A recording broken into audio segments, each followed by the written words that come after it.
Good morning, student. Welcome to Blue Star Higher Secondary School. Dear student, today we are going to continue the lesson with chapter 3. Name of the chapter is Production Analysis. Before entering the lesson, there is a word given by J.R. Giggs, that is, production is any activity derived to the satisfaction of other people's wants through exchange. And learning objectives of this lesson. The student must understand by studying this lesson. First one is called to understand the various factors of production and its characteristics. Second, to understand the short run and the long run production function. And the third one is to understanding the concept of supply. Okay. Introduction. Production is the process of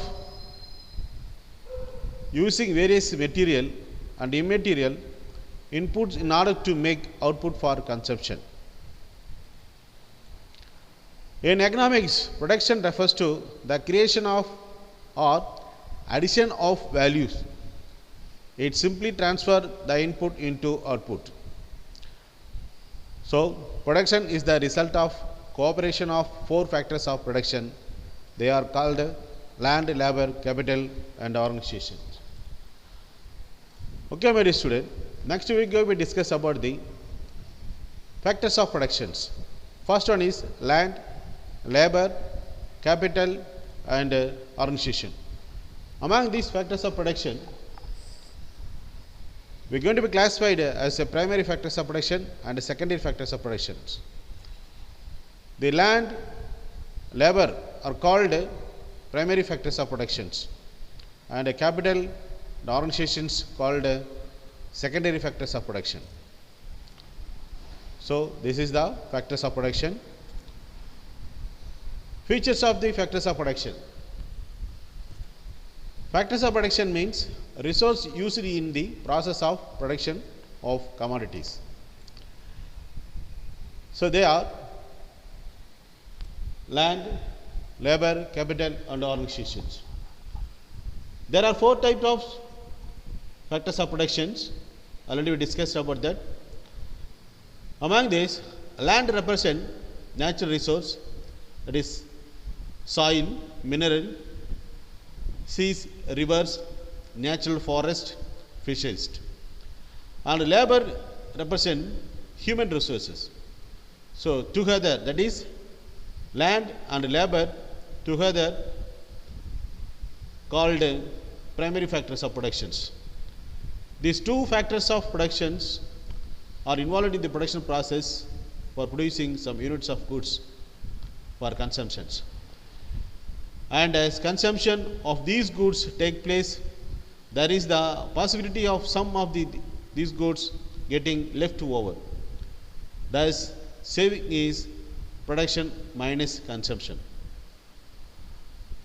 The saved amount is called as capital, which serves as investment in the production process.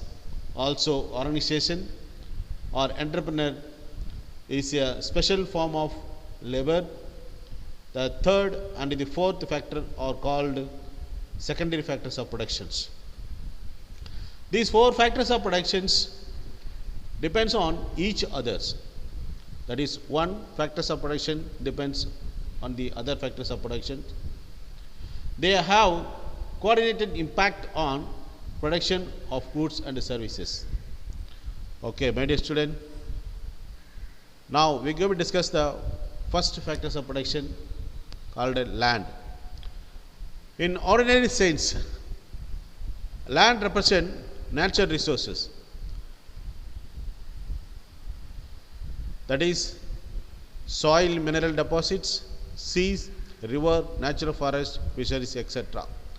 But in economics, land means all gift of nature owned and controlled by human being which yield an income. In all aspects of economic life like agriculture, trade and industry are generally influenced by natural resources which are called as land in economics. So this is something about the features of land. Next, the characteristics of land. Land is a primary factors of production. Dear student, there is a chance to ask this question in 1 mark. So carefully go through the videos and watch the video, and if you want to take the notes, please also do it the so. Land is passive factors of production. Passive means the land cannot able to shift from one place to another place. That's why they said passive factors of production. Land is the free gift of nature. Land has no cost of productions. That's why it said free gift of nature. Land is fixed in supply. It is inelastic in supply. Land is permanent. Land is immovable. Land is heterogeneous, as that is it differs in fertility. Fertility means reproduction power of the land is not same in all places. Some places have very good fertility power, and some other places not having the so of the same of the some other piece of the land. Okay, so land has alternate uses. Of course, the land is used for many purposes, not only agriculture or not only construction of building or laying roads. So land may be used for many purposes. That's why it has said land has alternate uses. Land is subject to law of diminishing return. Of course, if you continuously utilizing or using the land, the fertility power of the land will diminish. So we need to have to leave the land without cultivation for some time for getting the fertility power of the soils. Okay, they are the called characteristics of land. Next, we are going to be continue the lesson with the topic labors. Labor is the active factors of production. In common parlance, labor means manual labor or unskilled work. But in economics, the term labor has a wider meaning. That is, it refers to any work undertaken for securing an income or rewards. Such work may be manual or intellectuals. For example, the work done by an agriculture worker or a cook or rickshaw puller or a mason is manual. The work of the doctor or teacher or an engineer is intellectual. In short, labor in economics refers to any type of work performed by a labor for earning an income. According to Marshall, labor represents services provided by the factors labor which help in yielding an income to the owner of the labor powers. So next we are going to be continue the lesson with the topic characteristics of labor. Labor is the animate factors of productions. Labor is an active factors of production. Of course, we can able to move. Not this is labor, not like land.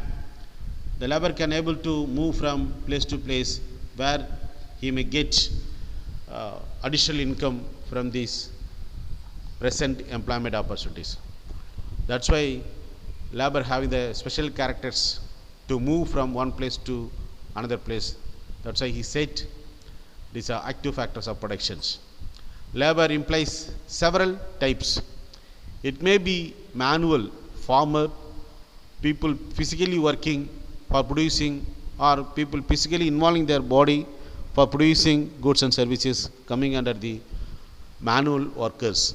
Example, farmer, and a person who is working with their intellectual power without any physical effort. So they are called intellectual laborers. Example is teacher, lawyers, etc. So labor is perishable. Of course, no human can have the capacity to continuously working for a long time. Definitely, he needed to take some rest in between the work. If you want to continuously working for a long time, he must take some rest according to Marshall said. The rest is also considered as a investment of labor.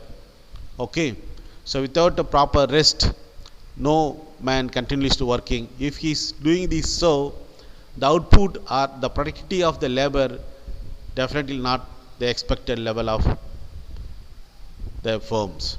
That's why labor described is one of the perishable one. Labor is inseparable from the laborer. Of course, labor cannot separate from the laborer.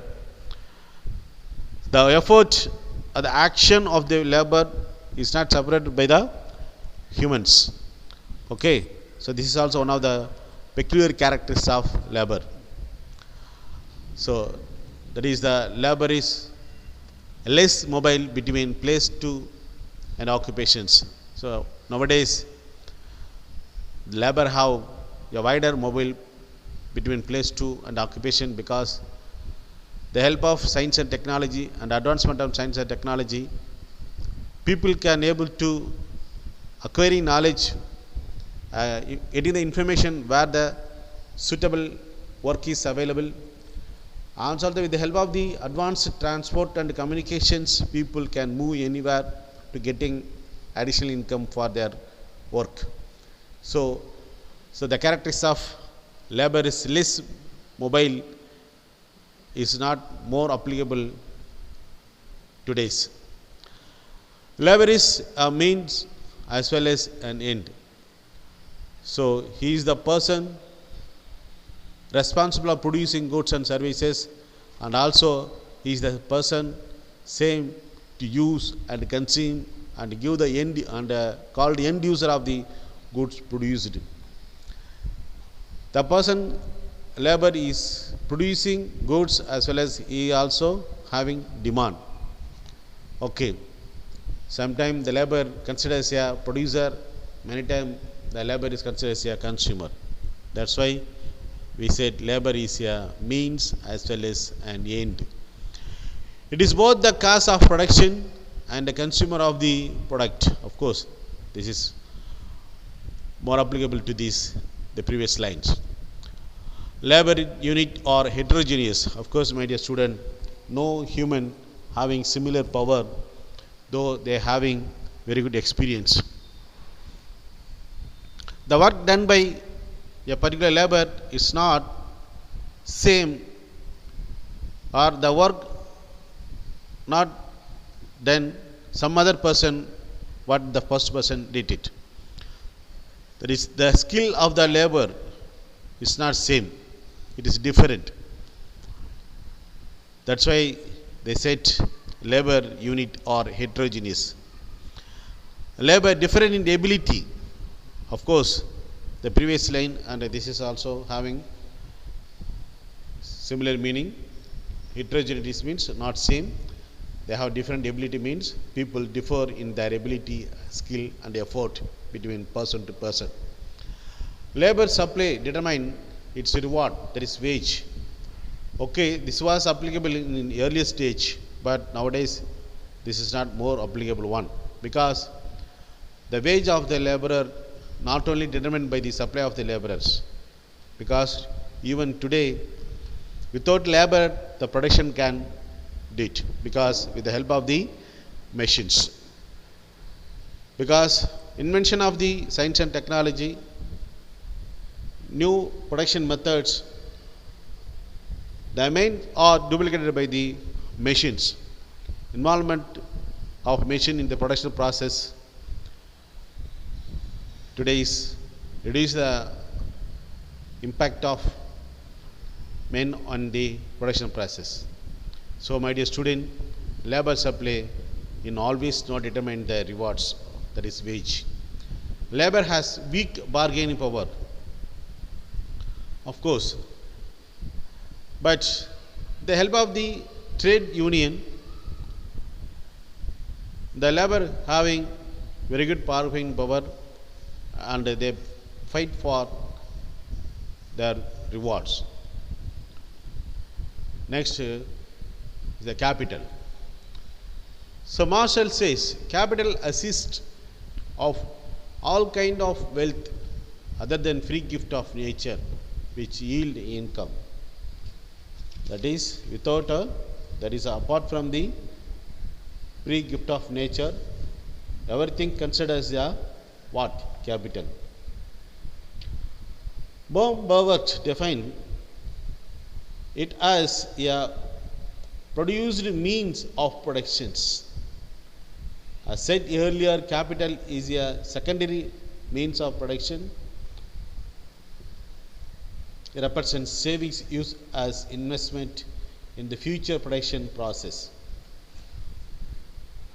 For example, the entire mango is not eaten, part of that its nut is used to produce more mangoes.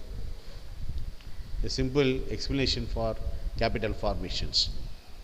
Of course, my dear student, this is actually I was read out. How the people will not able to completely consuming the mango. No one can able to completely consume the mango because they must leave the nuts. So the nuts is used for further creations. Like that, the unspent portion of money, what? The unspent portion of the money will consider as a saving. At the same time, all saving is not automatically invested. So there is a process in between saving and investment. There are agents we really needed to channelize the saving into the production process. Okay, my dear students. It is a stock concept, of course, because wealth is also one of the example for stock. Wealth may be considered a wealth of a person's, it measured in a particular time period. That's why we said wealth is a stock concept. All capital is wealth, but all wealth is not capital. Of course, there is a vital point is there, valued in explanation is there to telling like this: all capital is wealth, but all wealth is not capital. For example, tractor is a capital asset which can be used in cultivation, that is production of farm, but due to some reason the same is kept unused ideal for some period. So that's why we said the capital not always become or treated as a wealth. It cannot be termed as a capital for that period. It is only wealth. That is when the wealth used for factors of production, that is producing factors or producing goods and services, then only they are considered as a capital. Otherwise, they are treated as a wealth. Okay, my dear student, that is the characters of capital. Capital is a man-made factors. Of course, kindly take it down because this is also important characters of the capital. Frequently asked question, both 1 mark and 2 mark questions. Capital is mobile between place to place and person to person. Of course, the money will not rest in some hands alone. Do you understand what I am telling? The money is not rest in some hands alone for a long time. If it is so, that may be described as a black money. The money is always moving person to person and place to place. Okay. Capital is mobile between place to place and person to person. Capital is a passive factors of production. Of course, no capital will automatically involving themselves in the production process.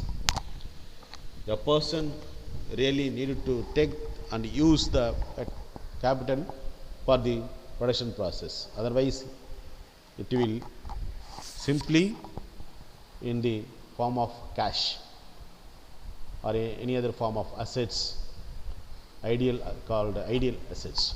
They are not involved in the, if they are not involved in the production process. Capital supply is elastic. Over a period of time,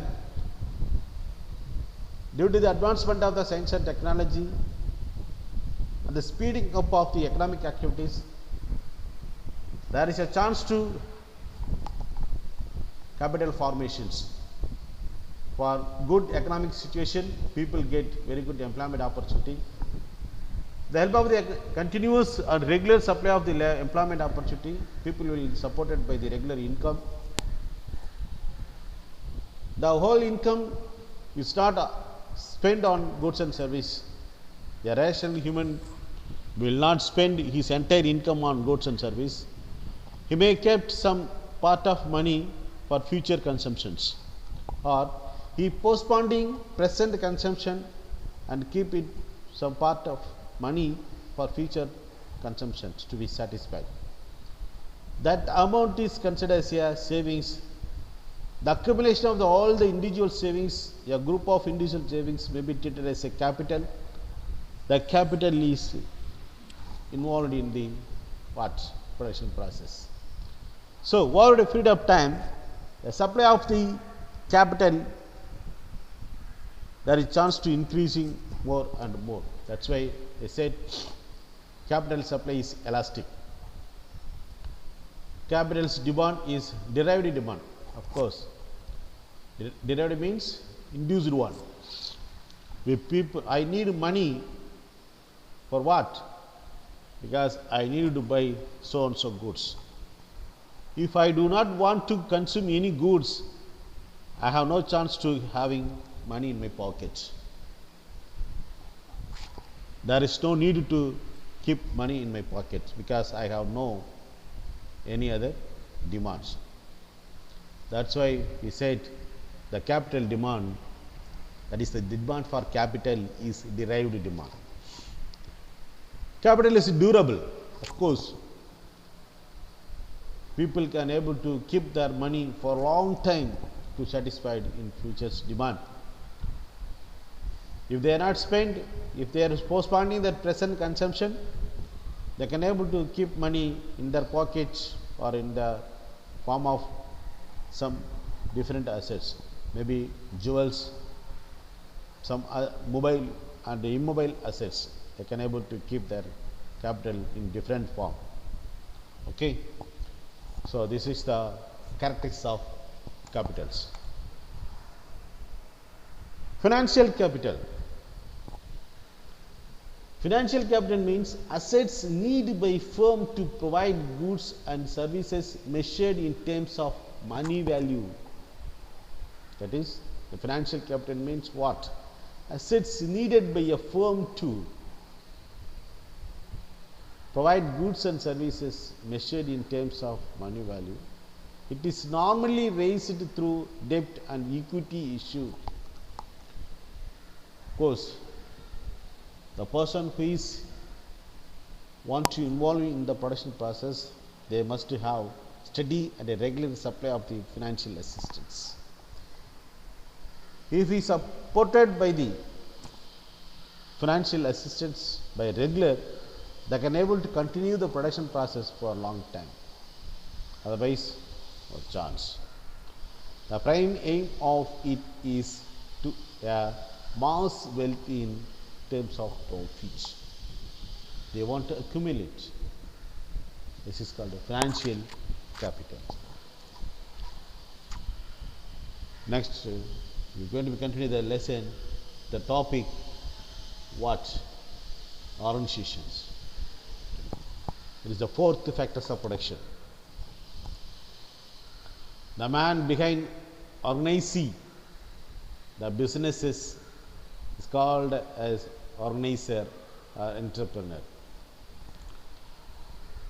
An organizer is the most important factors of productions. Of course, if there is a person, no if there is no person ready to invest their money for producing some other goods and services, what will happen?